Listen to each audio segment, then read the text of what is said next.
started a home-based service business and you have found that running a business is harder than it looks and more overwhelming than you ever thought it would be? This podcast is the best of the best information that I've learned to help grow and sustain my business. Listen, subscribe, and follow along. We can avoid the overwhelm and start creating a business we love to run.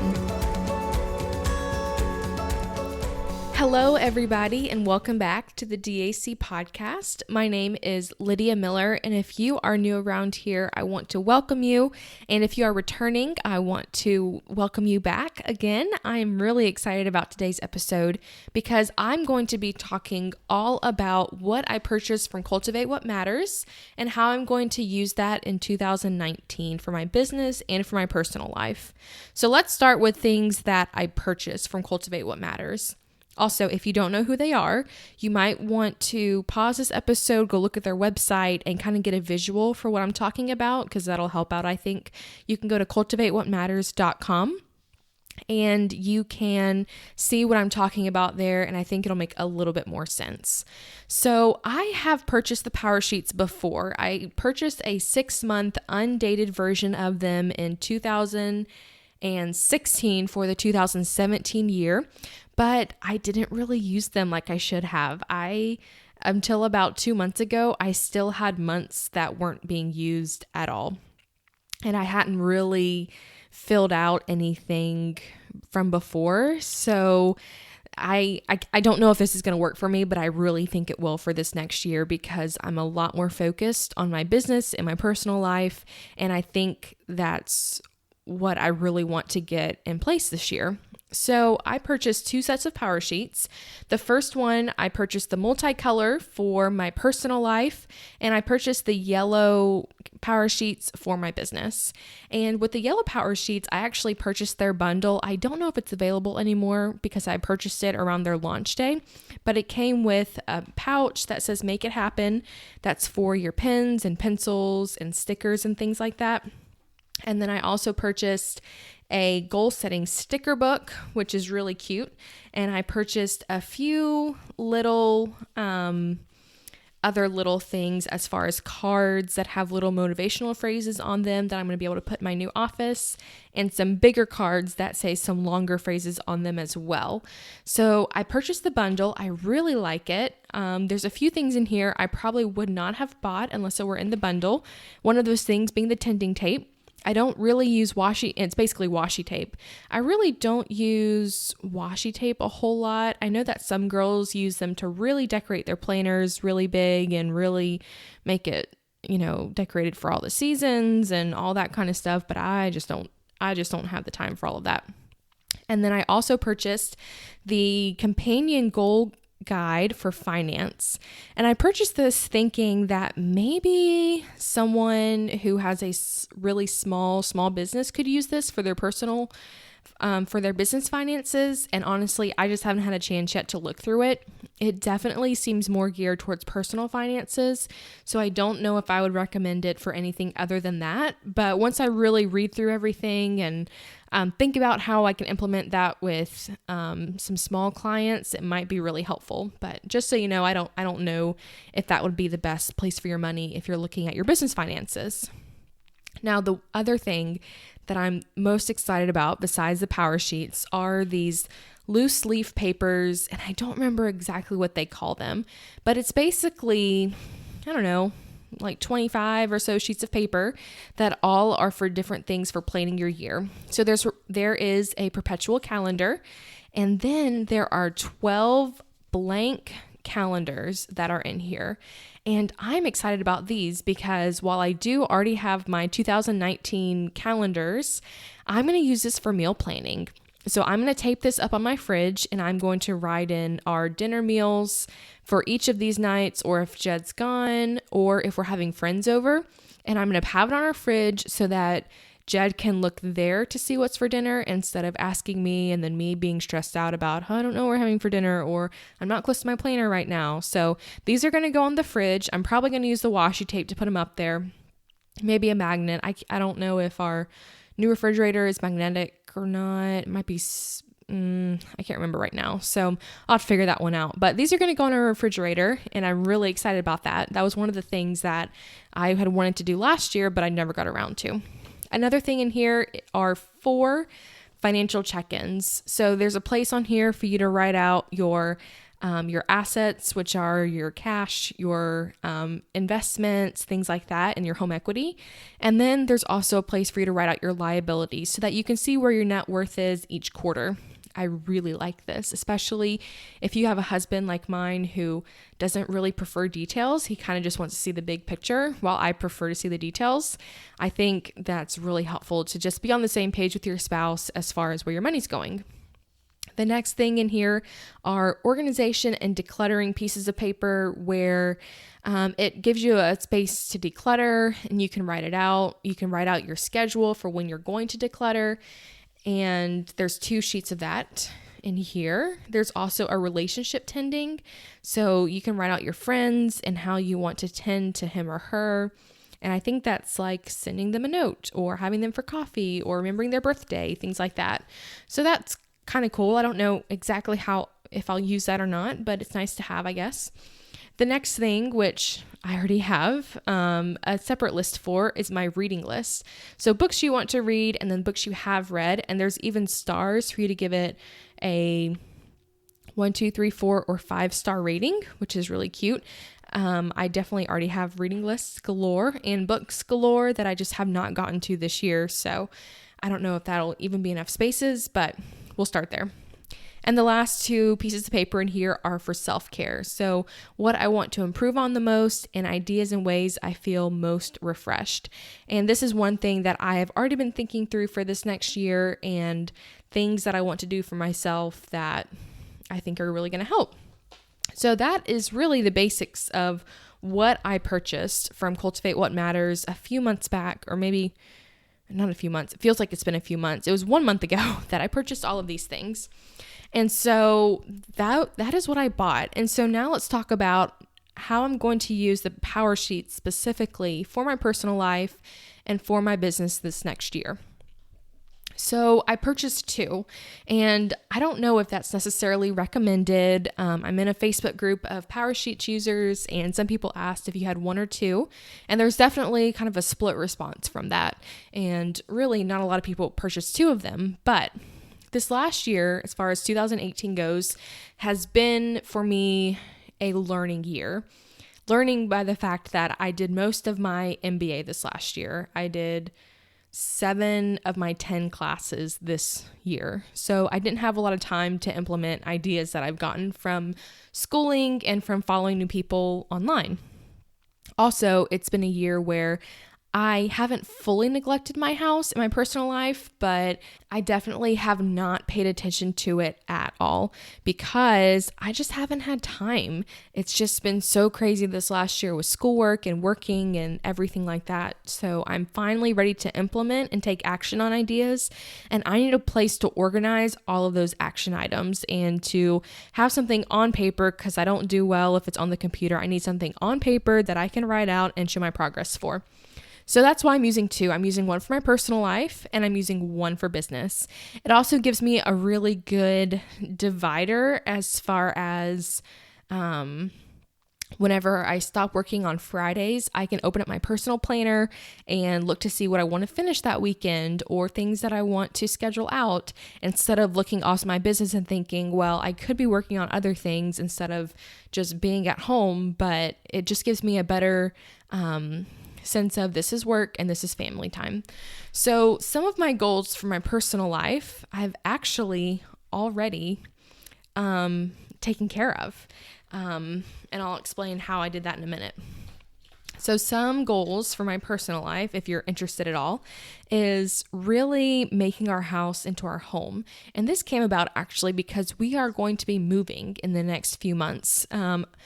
Maybe before Christmas would be my dream, but if not, definitely in January. So organizing our new home, putting new systems in place. A huge pain point for me this past year was we kept running out of things. We kept running out of laundry soap or paper towels or just, shampoo, different things like that, where it's totally preventable because I can go and look at everything and say what's missing, but I just didn't do that. And so one of the things that I wrote out was figure out a system for that. And I've actually already taken care of that. If you're curious, what I did was I printed out on a Word document, I put in a grid, and so it had 2 columns on it. And one of the, did it have 2 columns on it? No, it had the weeks at the top. And so it's from here until the end of the year. And then down on the left-hand side, it's just spaces to write out items. And I printed out one for each room. So for the bathroom, I printed it out. And on the side, I went through and I looked and said, okay, what are things in this room that run out? So it's like the hand washing soap, deodorant, razor heads, soap and shampoo and cleaning supplies and things like that. So I went through that room and I wrote out everything that runs out, and then I checked everything. And under last week's date, I put a check mark by things that we had plenty of to get us through the next week. And then I went and ordered the things through my Walmart app that we didn't have so I could pick it up later. And I just went through room by room and did that with all of them to make sure that at least for the next week, we're covered. I'm planning on stretching that into a month and checking on things for a month. But right now, I'm just trying to go week by week and make sure we have everything that we need. Plus, I really don't want to buy a whole bunch of stuff and then just have to move it. So once we are in our new house, I'll probably do that once a month, maybe twice a month. So things like that, where these have already proven to be really helpful because I'm already seeing progress on things that were stressing me out and things that were just not being taken care of very well. So those are just some personal goals, and not just goals, but how I've taken action on a few personal items.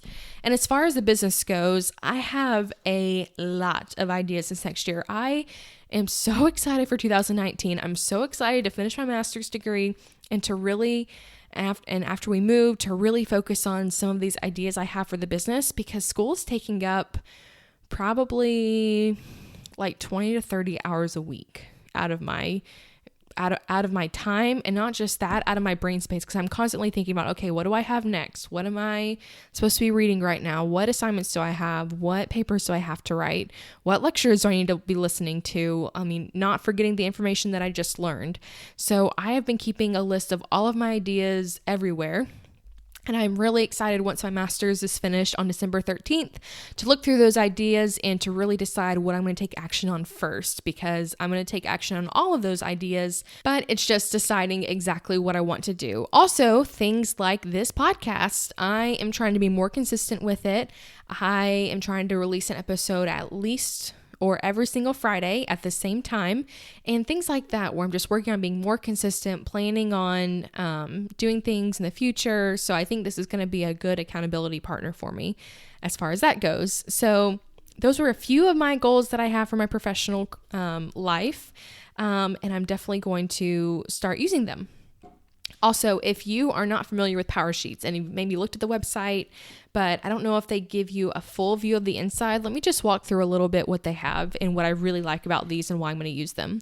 So at the very beginning, they have about 30, maybe more than that. How many pages do they have of prep work? Okay, so they have 33 pages of prep work in the beginning, and it's things like you write out your goals, your ideas for the next year, and things to get to know you, and all kinds of evaluating the past year to see what went well and what did not go well. You really dig into a lot of things. I've talked to some people where they say they've gotten kind of emotional going through these things, and a lot of feelings are brought up. So be prepared for that. Be prepared to block out a few hours at a time to go through these, because it definitely takes that long. Things that you're going to say no to, or things that you're going to say yes to. The big picture, what do you want your life to look like, and how are you using that each year? You choose your word of the year. You write out what matters most to you. And so that's the prep work. And then you get into looking for the threads and looking for the common things that you've written out and turning those threads into goal ideas. And that's when you start to write out your like 10 goals for the year and what you want to really accomplish. And then you break it down into how you're going to accomplish that. So for me, whenever I wanted to get a master's degree, that was my That was a big goal. And not just getting a master's degree, but then I had to figure out, okay, what are the steps? Apply, send in reference letters, sign up for classes, figure out how you're going to pay for it. Take the first class, go to class every day. It's the little micro steps that you take that really get you towards a big goal. And now a year later, I am almost, I decided to do this in May of 2017. So a year and a half later, I'll be finished with it, but I took action on it every single day. So things like that, where you can go through and write out your action plan for your goals in here. And then each month has a different space where you can write out your thoughts on the month, what's stressing you out, what you have coming up, what's really matters this month. And then you write out your tending list, which I really like. And so this is the main thing that you are going to keep out all month long. And at the top, it shows your encouraging words, your top priority, your monthly action items, your weekly action items, your daily action items. And then there's a spot on the right-hand side where you write out your progress. So if you, and you go through this once a week or more than that if you want to. So if you have, let's say for a daily action item, maybe it's to drink a certain amount of water every day. There's a place for you to fill in the days that you accomplish that. So at the end of 2 weeks, if you're looking back at it, you can see, ooh, I've only hit 3 days of my goal. I've only hit 2 days. How can you build in habits to finish those things that you wanted to do? Because they were obviously important because they all link back to your big goals that you have. So how can you focus each day and prioritize those tasks? It's really fantastic because you can really visually see how much you're progressing in your goals. And so each month has the same thing. There's February and then March. And then what I really like is you have a place every quarter to evaluate how it's been going, because setting goals for a year, that's a really long time. Especially if you are a small business owner, things could change, in 3 months, in 6 months. Instagram could come out with a new feature that you want to really focus on. So it gives you a spot to really evaluate your goals, see how it's been going, and then continue on from there. And so I really like that they're broken up into seasons. So they have the spring, summer, fall, and winter. And they're just really cute. So it's really fun. It's really bright. If you are not a traditional goal setter, then this is still going to be really fun for you because they make it fun and they make it practical for your own life. So I'm planning on, or I am using these this year. I've already started using these. And what I did was I went and I took out the tending list for January and I made 2 copies of it, one for November and one for December. And I just wrote the months at the top, and I've already started making progress on things. I combined them for now because it's just so jumbled up right now as far as my life goes, but I've already made progress. So what I talked about a few minutes ago about having that list of things that we run out of, that was one of the action items that I took, because the problem was we keep running out of things. It's stressing me out. I don't know if we have enough paper towels for the next week, or if I'm gonna have to run to the store and, be not in a full panic, but, just little things like that I can avoid, I'm trying to do. So that was one of the action items that came out from doing this. I think this would really help you, especially if you are more of a goal setter, but not necessarily an action taker, because it does give you the accountability on the side of filling out how much action have you actually taken this month and wanting to fill that out all the way. So that's definitely going to help me a lot. So I am really curious about you, and if you are a goal setter, if you are going to use these in your own business this next year, let me know. You can connect with me on Instagram at DAC_balance_LLC, or you can connect with me on just through email. Just send me an email, lydia@dacbalance.com. Both of those links are going to be in the show notes. And in the show notes, I'll also put a link to Cultivate What Matters so that you can look at them and decide if you want to purchase them on your own. If you're interested in me doing like a quarterly check-in, like on the podcast with my goals, things that I have taken action on, and things that I'm doing. I'm thinking about adding that in, or I may do that on just like an Instagram live or something. But I wanted to have this as a podcast episode just to let you know that as we're all running small businesses, as we're all building these things, you have a lot of ideas, and having something like this to track those ideas are important so that you can look back and really see the progress that you're taking in your business. Especially if you have a discouraging day where you feel like nothing's going right, you can at least have something to look back at and say, no, I have made progress. This is where I was at in January. These projects weren't finished and now they are finished because I took action on them. I think that's really important for you as well. So let me know if you purchased them. I'm excited to know. Let me know if you got all the accessories and how you're going to use them. And I will talk to you guys again next week.